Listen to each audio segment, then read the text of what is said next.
Hello, I'm a nostalgia critic. Guy, remember it? I fucking hate Biodome. I fucking hate Biodome. I fucking hate Biodome. I fucking hate it. I hate it. I hate it. I hate it. I hate it. Thank you. Anyway, I fucking hate Biodome. You've been losing sight of your left and right. I mean, I don't think I've seen a more annoying and obnoxious piece of cancerous ass. It's so grating and ear-rapingly bad that I'm surprised the movie itself hasn't been arrested for indecent exposure. It may not be the worst movie, but trust me, it's in the top 5. This is the movie, these are my risks after watching the movie, and these are the notes I took during watching the movie. I've never been so happy to get something over with, so let's just go ahead and get this over with. So the film stars appropriately enough by throwing its garbage at us, a fitting metaphor. We see our main stars listed, Pauly Shore and Stephen Baldwin, which honestly begs the question, how bad do you have to be listed under Pauly Shore? The credits roll on like a cinematic ransom letter until the story finally begins. The place is the Arizona desert. Here, a team of scientists and investors has come together to create the first space station on Earth. A self-contained world, a pure environment.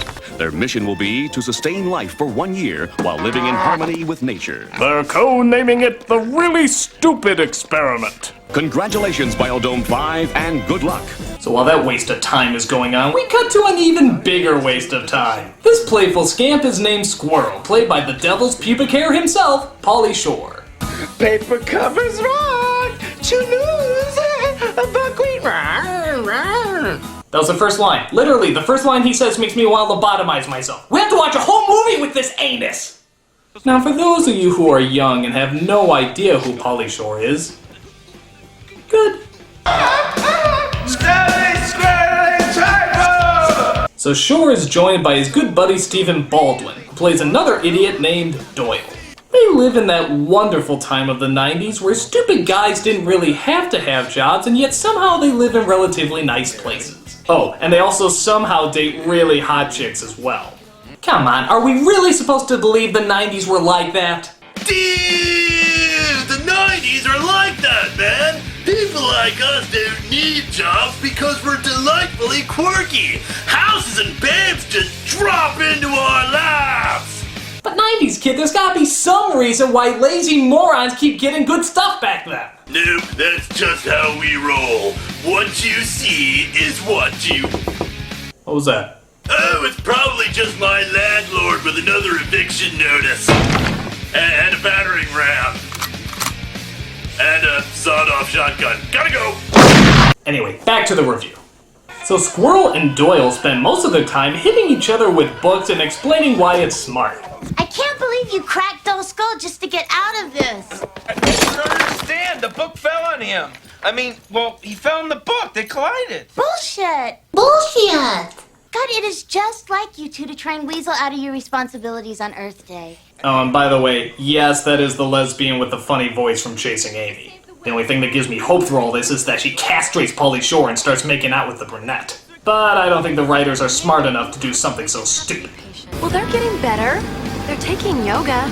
And you're the one that keeps on raving about how flexible Bud is getting. There is something about a man who can lick his own back. What am I supposed to say to that? So it turns out these two are super environmental bimbos who want to help clean the environment for Earth Day. But their dumbass boyfriends have even more important things to do. Like being dumbass boyfriends. We met these guys from Arizona Tech and they're taking us out to this keg at Vasquez Lake. What? You met men? Oh, and they're on the swim team. Our girls have been seduced by breaststrokers. They bought it. So they set out to find their girlfriends because they're afraid that they're gonna sleep with some breaststroke swimmers. They should just retitle this movie Stupid White People Doing Stupider White Things. Wow, check out that mall, man. Whoa, must be the grand opening. Biodome. Think that means it goes both ways? I don't know, but we do. Never do that again, for the love of God. So they get to the spot only to find out that the ladies tricked them. There used to be fish here, remember? Yes, I did, Doyle. A long time ago when we were kids, right? Please run along, Mom. I'm teaching Bud how to hold his breath underwater. Much better, Bud. Now let's try for 3 minutes. Yay! You trying to tell a joke! You get a vast empty void of silence! So as they start to head back, they come across the biodome, which looks more like bio Pringles cans, as the 5 scientists get ready to head inside. Please, I would like to introduce my team. Mr. T.C. Romulus, our entomologist. Miss Petra von Kant, our oceanographer. And Miss Mimi Simpkins, our agriculturalist. That's not an agriculturist, that's Miss October. In fact, only 2 of these people look like real scientists, the rest look like fashion models. How phony is that? Haven't you seen any movie scientists that got white lab coats and messed up hair? Like Doc Brown, played by Christopher Lloyd. That was a scientist. These guys are GQ covers. They're an insult to movie scientists everywhere. What will Christopher Lloyd say? Oh, that's good to know. Thanks, Christopher Lloyd. Oh, by the by, does this head scientist look familiar to you at all? I'll tell you what's hazardous. You're facing federal prosecution for at least a half a dozen environmental violations. That's right! It's Walter Peck from Ghostbusters. And yes, he's an environmental douche in this movie too. But one day to sustain life on new worlds far, far away. So Squirrel and Doyle sneak their way in to take a piss while the Nazi from Blues Brothers seals the biodome up with the scientists inside. But wait a minute. Oh no! They're not supposed to be in there! I smell shenanigans. Or in their case, shit-nanigans. Get them out now! The doors are sealed for 1 year. I can't open the doors. Because if I open the doors, the integrity of all the scientific data is compromised. Is this true? Yes, it's true. This man has no dick. Adding 2 more at this stage will throw the whole system off balance. Then the system will adapt. Ah yes, let's go over this again. They can either just open the door up and let them out, simply starting the countdown over again, or they can let these idiotic time bombs stay inside and most likely destroy everything. What did these morons study before this? The environmental impact of Bigfoot? So because space is tight, they had to have them stay in the janitor's closet, where the idea for this movie probably should have stayed. For the blanket. Choose the blanket. For fun.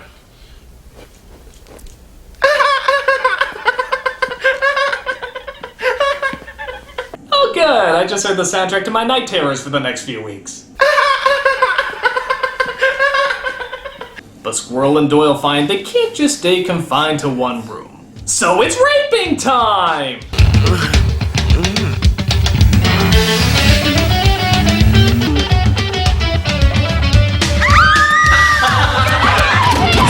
We're rapists and adulterers. Doyle of the jungle, friend to you and me.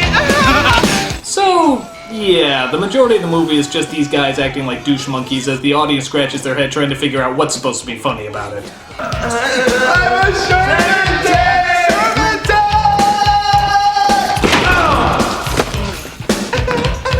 Has anyone ever noticed that Pauly Shore is to white people what Jar Jar Binks is to black people? I have to say, I'm very offended. So, hey, I know yoga. Look. Do it like that. Hey, that's the best performance in the movie. Finding Pauly Shore funny. That is no easy task. Hey, wait. Okay, maybe I'll show you some other maneuvers later. Eventually, their girlfriends find out where they are as they go to visit them. Listen, maybe you're not aware of it, but we're a vital part of the homeo system. Don't you think your couch is having withdrawals? Don't you think you should get back to your Jennifer Tilly impersonation? We gotta go. Bye. Bye. Oh yeah, that's what I'm talking about. Touch each other. Ah! God damn it! I am so fat. No, you're not. Nobody likes me. People didn't like me in high school. Everybody loves you. Oh, thank you. You know, I think this film is the hot pockets of movies. Nothing substantial and most likely will cause diarrhea. Ready? Hot 1, hot 2, hot. I'm beginning to think this movie is the predecessor to all those really bad YouTube videos you see. You know, the ones where 2 dickheads do dickheadish things while one dickhead laughs at the other dickhead while that dickhead gets hurt but sadly isn't crippled for life. That's this movie. God, every new edit in this film hurts me. Good afternoon, Petri dish. Allow me to present Chateau Squirrely Stub. It's a bit plucky. So that's what happened to our fruit harvest. Mini tribal. Laugh at us! Laugh at us! Marco! Shut up! Marco! Shut up! Okay, these two were dropped. Either that or they're some kind of special needs kids, but there's no way these are normal functioning people. Especially if they think that this shit is funny! You're gonna take me for a They're worse than cancer! If a doctor came up to me and said I had a bad case of Pauly Shore and Stephen Baldwin, I'd cut off my head with a fork! Damn it, damn it, damn it. And by the way, this is it! This is all they show for like 45 minutes. Once in a while they'll come back to a pointless scene with Marilyn Manson's ex-girlfriend here, who's dressed like something out of Pleasantville for some reason, but other than that, it's just this. Will you just decapitate them already?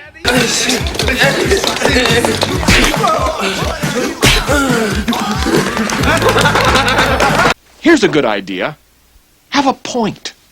It makes it so much more interesting for the listener.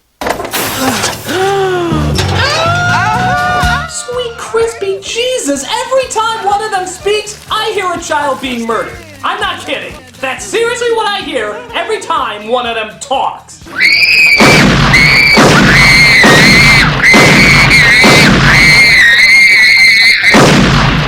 So the scientists finally come to their senses and ditch the two bungholes in their indoor desert, leaving them little to no means of survival. The idea being that while we are here, you are there. Congratulations, movie, you have me totally siding with the bad guy. Walter Peck in a mullet is the more credible choice here. That's how bad we've got.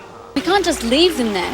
They are a symbol of everything that is wrong with this world. Captain, these men are a criminal violation of the Environmental Protection Act. I know this seems incredibly unrealistic, as scientists wouldn't usually partake in murder, but I don't care. If it's Pauly Shore and Stephen Baldwin's murder, it's all for the greater good. So they spent several days practically starving to death when they come across an interesting discovery. A key. Wait a fuck nugget! You mean this airtight, totally concealed bubble could have been opened this whole time with just a key in the back glass door? Ow! Ow! This blood hole is so bad it's actually physically hurting me! Ow! So, what do they do now that they're finally released out of their environmental prison? Throw a party, of course, as they invite everyone they know back to the biodome so they can have a rockin' good time. The girlfriends hear about it as some sort of Earth Day event where they Tenacious D? Don't say we didn't save some friggin' trees! Oh my god, real comedy! Real comedy at last! Oh, save me, Tenacious D! Help me to laugh again! Party at Biodome? Alright, let's go! No! No! Go back to Tenacious D, you ass mongrel! Don't you know real comedy when you see it? Get used to this. Oh! How dare you come back to those cock-eaters! You passed over the only talented people in the movie, you moron! It's like looking at a lineup of the world's greatest martial artists and being like, Jackie Chan? I don't think so. Bruce Lee? Maybe next time. Steven Seagal, get in there! Ass! Monique Jen, welcome to paradise! We're still not funny! Doyle, look at this place. It's being destroyed. Thought you guys wanted like a big environmental party. You assholes! You assholes! But you're killing the biodome. So after the party is over and they've destroyed pretty much everything the biodome was trying to accomplish, they try to put it back together again by restoring all the clean air through just picking up everything. Great, that's like trying to fix Hiroshima by handing out band-aids. Do you have any idea how impossible it would be to make this place habitable again? We're taking over this dome. We're all gonna die! I am acting!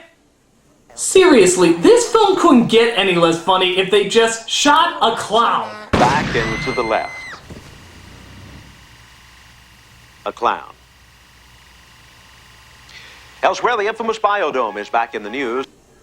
My God, you're actually trying to kill comedy, aren't you? You're trying to physically destroy everything that is humorous in this world. You're not gonna get away with it. No. How much of this movie is left? 15 minutes? Alright, I'm just gonna rush through it, thwarting your diabolical plan, you sick fuck movie! Walter Peck goes mad and disappears for a while, but returns as the Unabomber. Literally, his hair grows long, he has a beard, and he gets explosives to try to blow up the place. He does this by combining nitroglycerin with coconuts. Just go with it, it'll be over faster. But his plan doesn't work, as the explosions seem to happen next to the coconuts instead of actually in them. But he also has a detonator, and plans to use it to blow up the entrance. Give me the detonator. What is the magic word? Please. The bombs blow up, but mysteriously and unfortunately, nobody is hurt. The boys reunite with the girls, people confuse this experiment for a giant success, and Walter Peck ends the movie by doing his best flying circus impression. It's... Monty Python, the Flying Circus. Brought to you by the worst of humanity. This is awful! I mean awful! All the funny is replaced by a giant cauldron of annoyance. You just can't comprehend how bad this movie is. It's just two really unfunny people doing really unfunny things and confusing it for something really funny. I haven't been aggravated by a movie like this for a long time, and that's saying something considering the movies I've reviewed. Fuck this movie! Fuck this movie forever!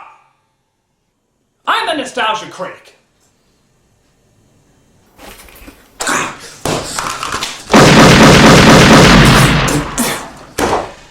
I remember it so you don't have to!